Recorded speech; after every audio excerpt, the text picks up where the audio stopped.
Kia ora koutou. Welcome to Shared Lunch, brought to you by Sharesies with BusinessDesk. Sharesies is a wealth development platform whose purpose is to create financial empowerment for everyone. I'm Dan Brunskill. I'm the markets reporter for BusinessDesk, a little business news platform.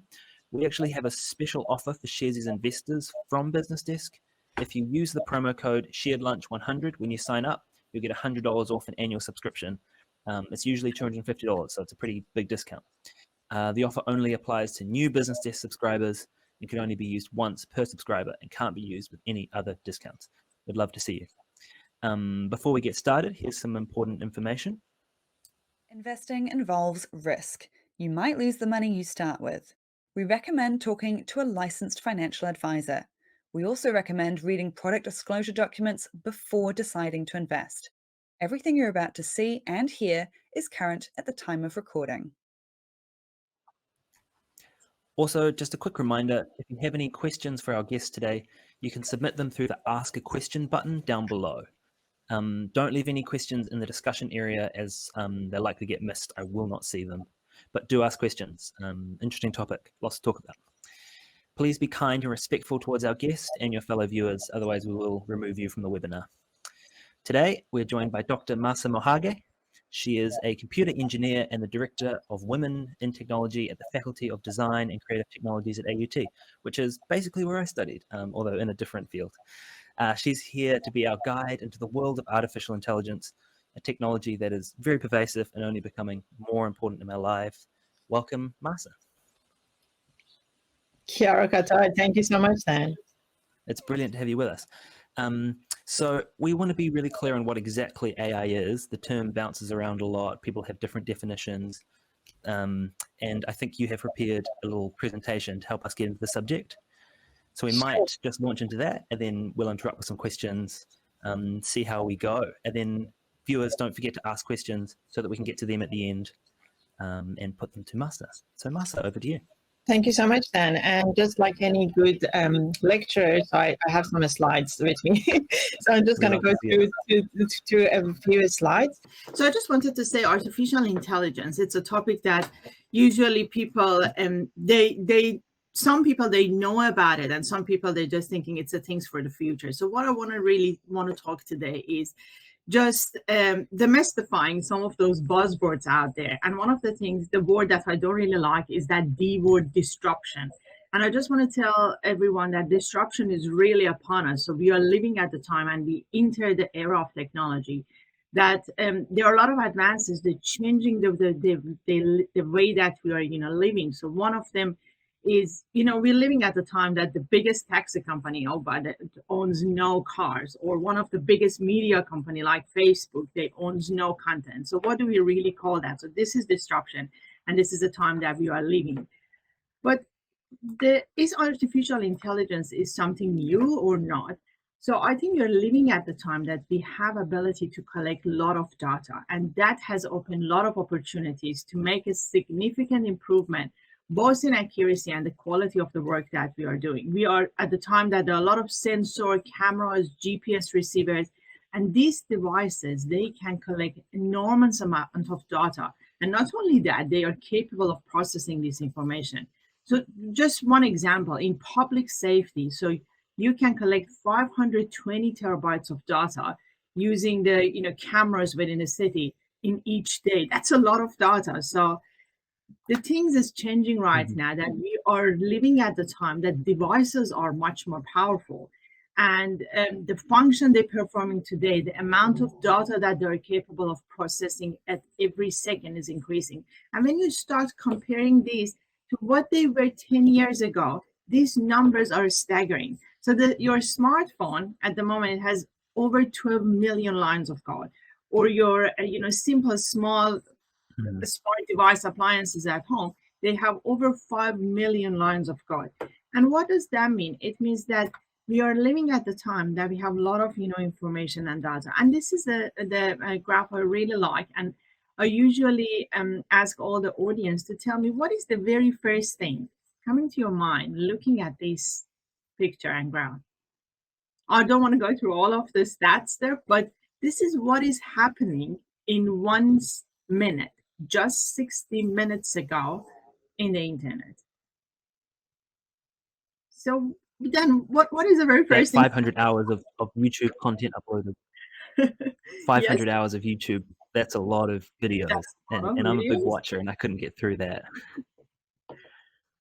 Anything else that is, standing out for you from this graph? I think the other one would be 200,000 people tweeting, which obviously Elon Musk wants to get in on. That's true.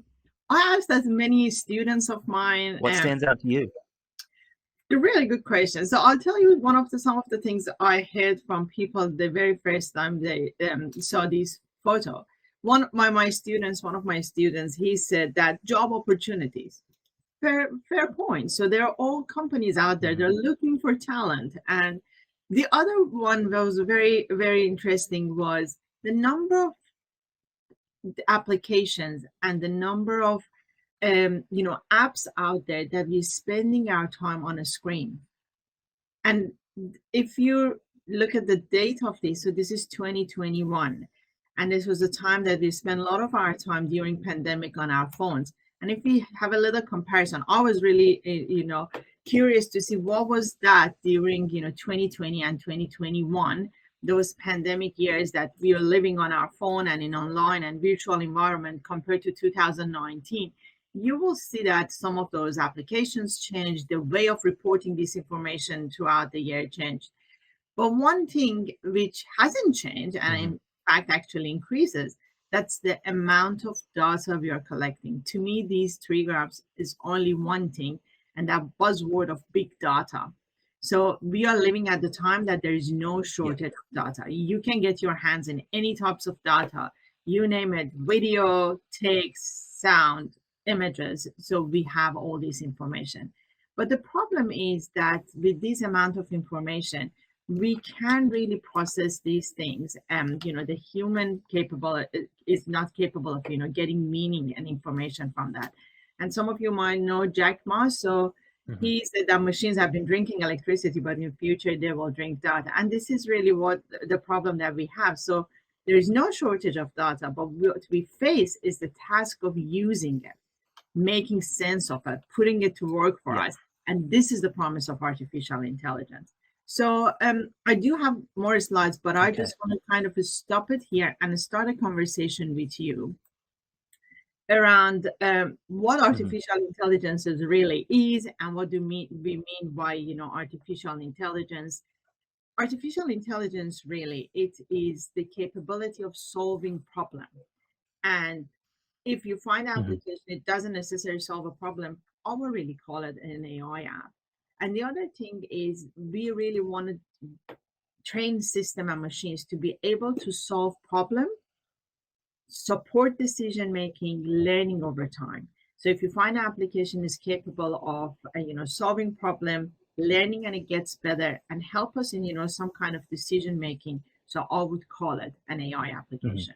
Interesting. But the way that achieving AI is through machine learning, and there are different techniques for machine learning that I would be happy to answer some questions around it. So it sounds like to me you were saying there that you see artificial intelligence as kind of being the answer of what to do with all this data that's being created. Facebook's churning out data, YouTube's churning out data, security cameras are churning out data, and this is too much for humans to process.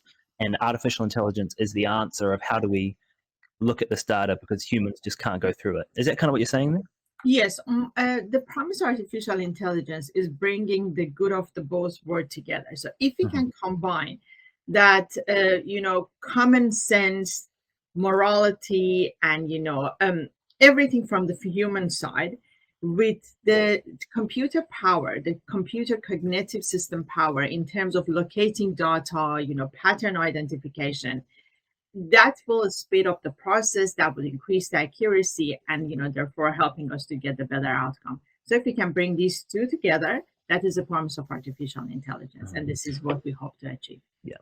Something that strikes me about artificial intelligence is we kind of use it as a catch-all term to describe a lot of things, from sort of an algorithm that chooses which Instagram post to show you to sort of self-driving cars and various sort of things, even things that decide who to issue a loan to. Can you talk to us a little bit about what AI means and what different types there are. For example, what is machine learning versus artificial intelligence versus just other sorts of algorithms? Sure, that's actually a really good question. So, artificial intelligence was the capability of solve problem and learning over time and making decisions. So, really, we want to get the system to be able to act rationally, hopefully one day, and make decision and help with decision making. But how can we achieve that? So, the approach to achieving artificial intelligence is through machine learning. And what does machine learning means? It means that, if I want to explain it in the very simple word, it is the process of providing a system, your computer, with lots of known existing data and train a model based on what you want to get from machine. So, for example, if the outcome is, prediction of a numerical value, so you will train your system based on regression algorithms. If the purpose is really, classifying different things, so then you will train your model, the existing data, based on that classification algorithm. So probably you heard all of these, words out there, but this is the way that you train your system. The best one at the moment and the state of art is something that you probably heard as deep learning or neural network. So it is one of the techniques, one of the approaches of machine learning, the way that you train your machine. So then you have a known existing data based on what you want to achieve. You train your system. You go through quite a few iterations to get the best result. And now you fit the system with unknown data and you will get the result and outcome. So this is how we train a system to achieve artificial intelligence. So machine learning, it's a way to actually achieving artificial intelligence. And deep learning or neural network, it is really one of the many techniques to train a machine. I hope it makes sense. And how similar is that to how the human brain works? Are we trying to replicate the human brain work, or have we found a different way to make digital intelligence that learns a different way? That's a really good question. So deep learning is really neural network with over 3 layers. And what does that mean? It means that providing a machine with so many examples of one thing. So for example, if you want to teach a 2-year-old about cat and dog, so if they see the cat in the street, you'll say them, this is a cat. Next time when they see something similar like that, they can ask, Mom, is that a cat? And then you tell them, no, that's a dog. So they will register this information to more examples that you're providing with them. This is why deep learning, it wasn't very feasible a couple of years ago, because we didn't have access to that large amount of data. But today is a state of the art, because we can provide system with many examples, and machine learn over time and will be able to identify between them. Right. Okay. So in terms of these sort of AI products, who are some of the biggest players? Who is putting AI to the best use in the world? Who is doing the most innovative work? Who are some of the big players, the businesses in the AI sector? Before answering that, your question, back to your question about artificial intelligence, when you mentioned that about the different types of AI, so just so that might be a good time, to explain that, and then I will go through who are the big player. So artificial intelligence, as we know it today, it is what we call it artificial narrow intelligence, or ANI. And what does that mean? It means that the machine, it's been trained to do one specific task. So you use your Google Map. This is an application of AI that helps you with navigating your path. It gets better as the more you're using it. But it won't be able to, for example, to recommend you what movie you watch in the Netflix. That's a recommender system. Another machine learning application to recommend you, what you watch next. So today, the power of AI is really based on what they train for. And they can only do one task, and they get better in performing that task over time. This is artificial narrow intelligence. Okay. The next step after that is artificial general intelligence. And that's the time that machine will be able to learn and will be able to apply that learning in different domains. Okay. So that is the next level. And artificial general intelligence, there are some debates about 1 or 2 examples of it that we have at the moment, but we are not there yet. And the next level after that is artificial superintelligence. And that's the time that the intelligence of the machine surpassed the average human intelligence. Okay. So this is a time that's all of those doom or gloom stories about the Skynet and the robots taking over the world. they come to play. And there are many people, pro and, and kind of bad at it. It is a topic. It gets a lot of mixed attention. Mm-hmm. But it sounds like you're saying we're a whole step away from that. We don't even have artificial general intelligence yet. Perfect. Yes, we are still at artificial narrow intelligence, and we And, hope and it's better than that. artificial narrow intelligence, that's when it has a form of intelligence, but it's narrow. It only does one task or one set of tasks. Yeah.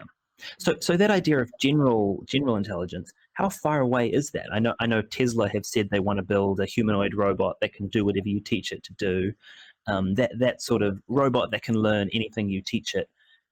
Where is that at? Is that something that's about to break through, or are we still decades away? I love that question, and I get asked all the time. So, and I did a little bit of a research a couple of years ago around it. So we can't really have it, exact. It's all about, if we can see another groundbreaking, improvement within that time frame of processing amount of information and data. So deep learning has only been around since 2010. And, since then, we started seeing a lot of applications of AI. And I think the next big thing would be the quantum computing that, kind of really speed up the whole process. And the sooner we will be able to have that, in practical applications, then that time frame will change. But one of the things I found, they were talking about 50 years, and that was a couple of years ago. So 50 years is not that far away, but it's still, we don't really know. So anything is changes in between can really change that time frame. There are some examples. I only know at least one that it's a debate around it. Is that really artificial general intelligence or not? And I don't know if you heard about the game AlphaGo. I do, yeah. AlphaGo. So it seems that this is really one of the example of that artificial general intelligence. Because what it does, it is a player at the moment. So the machines are playing against each other. So at the very first was machine, and the opponent was a human. But right now, machines playing, against each other. And the way they're learning and applying this learning, it's a bit unknown to the human being. So she's the learning and the way they're using this learning in a different situation. So this is the very first examples of artificial general intelligence. But it's still, this is the only one that's at least I know, and it's out there. So we're still far away from it. And that AlphaGo, that's a board game. It's not like chess, but it's close enough to chess as a metaphor for the viewers. But even that, they're using general intelligence to learn, but they're still just doing the one task, right? Yeah, but it's the learning, so they will be able to learn and apply this learning in a different way. Yeah, you could put quite an interesting point there, is that these computers are learning how to do the task, are learning their intelligence, but we are only feeding them data and looking at the outcome. We don't actually know what they are learning. We can't look at that. Is that correct? This is for artificial general intelligence. For artificial intelligence, narrow intelligence that we have, it's not a black box. Actually, we know what's happening because you're feeding the system with some known data. We might not know about the quality of the data that we're feeding the system. And that is, that is the topic that around, the bias of the data, the way that you train a data, because simply it is really can turn to, garbage in, garbage out. So it's really about what you put into your system. So, and we know about the models and we know about the way that these algorithms work. So it's not really a black box. So people, they, referring to AI because they don't really know about that backend and what it goes into that, training and iterations. But artificial general intelligence, that would be a time that we don't really know much about the learning process. But at the moment, we know about the learning process and we can go through, different way and techniques like, feature engineering and iterations to make the result and outcome better. Yeah, really interesting point you raise about how the importance of the data that you put into these machines. Garbage in, garbage out was your word. I think we all have experience, particularly when speech recognition products started coming out. They worked really well if you either had like an English or an American accent, but if you spoke like I do, a Kiwi that only has 2 vowels in their entire repertoire, this speech recognition just really struggled. And I'm guessing that's an example of that. These machine learning programs were probably trained on big data sets that might be American or from the UK, and therefore they just don't really recognize when somebody squashes their vowels or speaks in a thick Irish accent or whatever accent you happen to have. Is that the sort of thing you're talking about when you say Yes. your intelligence is only as good as your data set? That's really true. So you can imagine that with my accent, I had so much fun with my Google Assistant and Alexa. So it took a while for me to actually get them to finally understand what I'm saying. But I remember that when my daughter, she was only 2 years old, she'd get Google to play Peppa Pig for her, and that was the time I just like I lost all my mommy power, and it was very frustrating and scary time. But this is the biggest challenge that AI applications are facing at the moment. So what we expect from this system is all perfection. So when we're talking about digital assistant, we're really expecting, to see Jarvis from Iron Man, but they are far from, perfect, especially in the early days. The more you're using them, the get better they get. But we have to kind of really trust the process, and we have to do, our research to know about the security, about the privacy of these devices before actually start sharing and using them. So we definitely have to do that, that research at the start.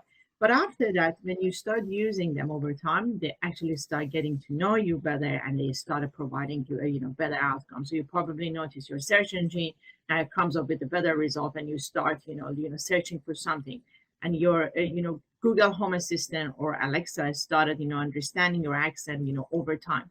But yes, so you have to provide the very diverse and the large data sets over time to be able to answer and having a more inclusive outcome at the end. And this is the biggest thing at the moment, because we get a new app and we started just getting in the very first few months when you're actually using it with the very low data set in that specific region or accent. So you started saying that you're not getting the result you want, but you will notice that over time as more people are using it, so they started getting better. Yeah, that's interesting. So with these data sets that people are using to train AIs, how do we make sure that those data sets are good and they're not feeding in bad data, particularly data that may be racist or sexist? Sort of how do we think about those ethical concerns, and are we building AIs that are making the world better, or are we making it worse? I love to say we are all hope, and we're all working towards making and using AI for a better world and for social good. But there are definitely some implications of ethics around AI, and one of the biggest one is that algorithmic bias. And what is algorithmic bias? Is really human unconscious bias at the human level that they are coded to the machine.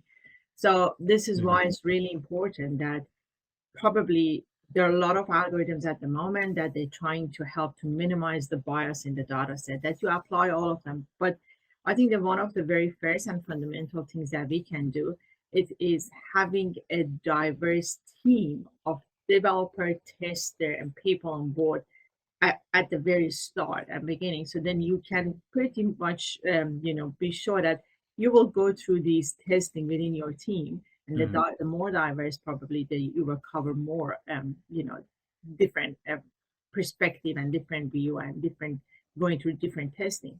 But at the moment, we will see that the tech world, it's unfortunately it is suffering from diversity. So there is a huge lack of diversity within the tech, and specifically because I'm an advocate for women in tech, so I know that there is a gender diversity, and you will see that sometimes some of the things that perspectives and views from the females, it's just been ignored, or you will get some of those sexist or racist information because you just simply don't have people from different ethnicity or from different gender within your team, as as a developer or tester in the very first place.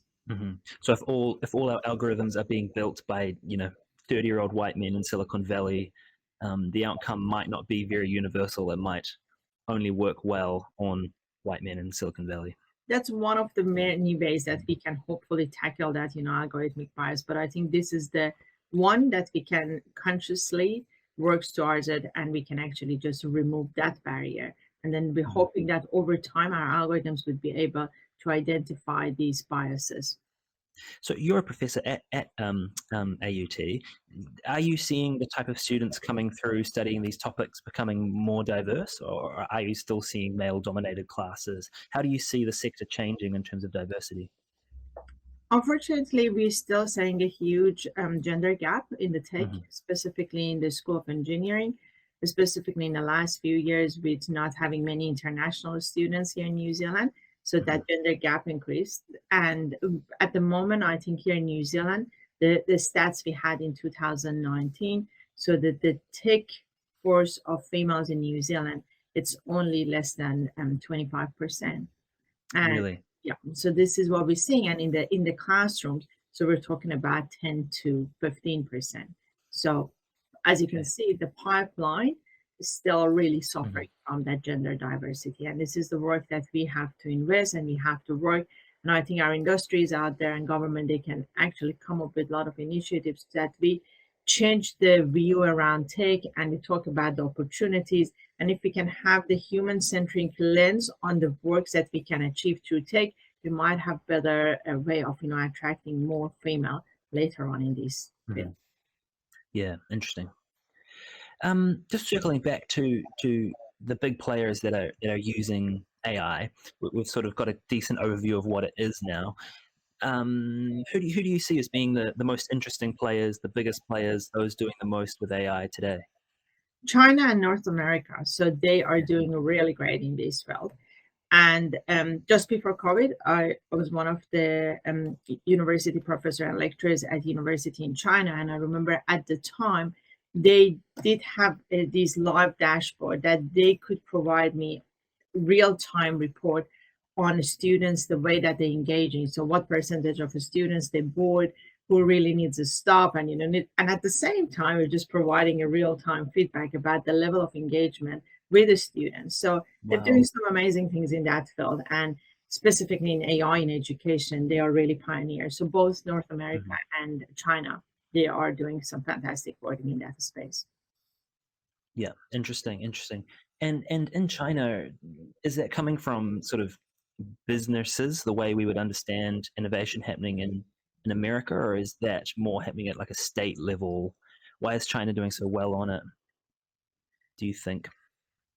I think probably one of the things they're doing here in New Zealand, we are all working towards having a AI, national strategy and robust framework to doing that.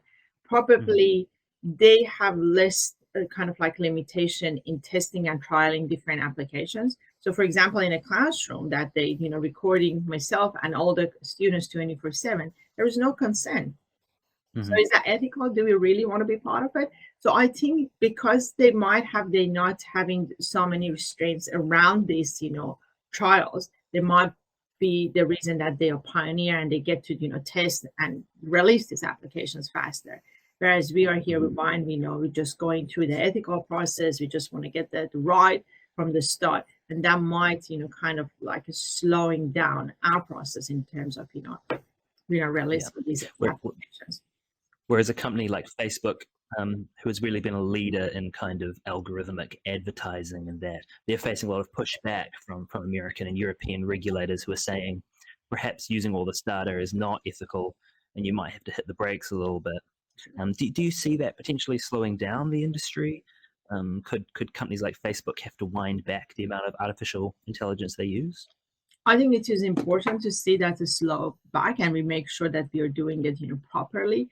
Because you can see that a lot of issues around. It was just a couple of months ago that one of the companies that they're using the faces and and getting all this information through Facebook to identify people, and that was specifically designed for police and to identify criminals. So there's definitely, it has to be a framework. It has to be some ethical rules and legislations behind it that who owns this information, who can actually, how much we can trust this information, who will be able to use it. And I think at the moment, because we are still at artificial narrow intelligence, we have to take the outcome with a grain of salt. So I believe that none of this system at this moment, they can be used for decision making. They are all supporting decision making devices. and we still have to have that, human being in place, and they're playing an important role. Mm-hmm. To me, the power of AI today, it is really about replacing some of those repetitive tasks. Anything to do with automation, they can use and benefit from AI to some extent. So if your business at the moment, they have some process that they are dealing with a lot of data or information, making sense from the huge amount of data. That's the power of AI today. If you have a process that it is, automate, it can benefit from automation. It is repetitive, so they can use AI to automate it, and it gets better over time. So anything to do with accuracy or, speed up the process, and they can benefit from AI. But I think when we're working with some sensitive information, so we have to be very careful that we, think about all of the implications and we get it right from the start. Yeah, interesting. Okay, so the computers can do the rote tasks, but we should probably keep humans on governance and ethical value judgments. Totally. Okay, we might jump into some listener questions if that is okay. Sure. There's quite a few here. Let's just start at the top. So I'm just going to throw these questions to you, and you can give them an answer, or if you can. If I don't know the answer, I'm more than happy to say to go and find an answer for them, or just I asked because the first one is controversial.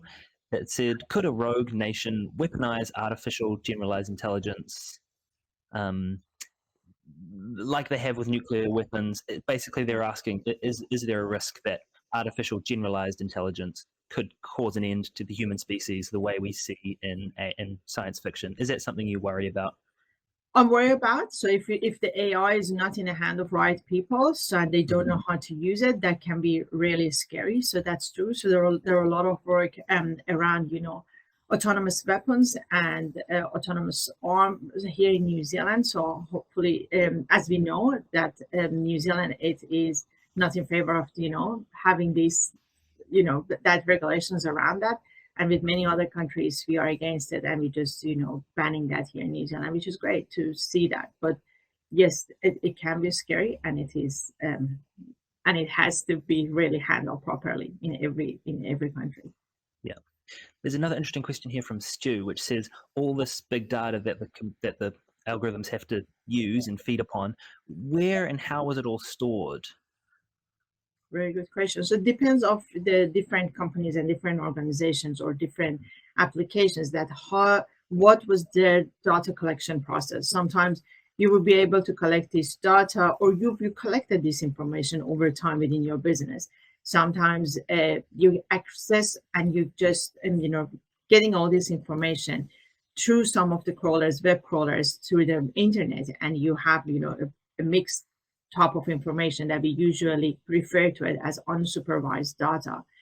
And sometimes you actually tap into some of those open source free data sets out there. So there are lots of different ways, but it is really important to know, where did you get your data from? Who owns this data? Where did they store it? What are the privacy around this information? And the most important things, you need to let the user know that why you're collecting that information and how you're going to use it in the future. Follow-up question on that. Obviously, the intelligence needs to learn from the data. Once it is out working in the world, does it still need to be able to access the data, or does it just access the data to learn and then it can operate independently? So usually they access to the data to learn, and over time, when you're actually feeding the system with more data, they've been added to the existing one, and the system get trained based on that. There's a couple of questions here around general intelligence, which seems to be the thing people get excited about. But there's sort of a couple of questions are asking, what will it do to unemployment? Can general intelligence replace all jobs? And then wouldn't that cause mass unemployment? Is that actually a desirable outcome? So I guess, in your view, how many jobs could general intelligence replace once it exists? I think as I said, we are far from artificial general intelligence, but it is a fair fear to have at this stage, even because artificial narrow intelligence can replace a lot of jobs, existing jobs. So if your job dealing with some kind of like repetitive task, there is a high chance that your job can be replaced using some of the AI applications. But having said that, it does create a lot of new jobs. So for example, my area of work, when I did my PhD, it was in natural language processing. And I had a really good friend. She did her study in that field as well. And now her job, she's a conversational engineer. And when you ask people out there, what is a conversational engineer? Not many people, they know about it. So then can you guess what is conversational engineer? What they do? I couldn't tell you myself. So yeah, conversational engineer, it's a new job. It's created as a result of that. And they are the one that they are writing and helping this digital assistant and digital human.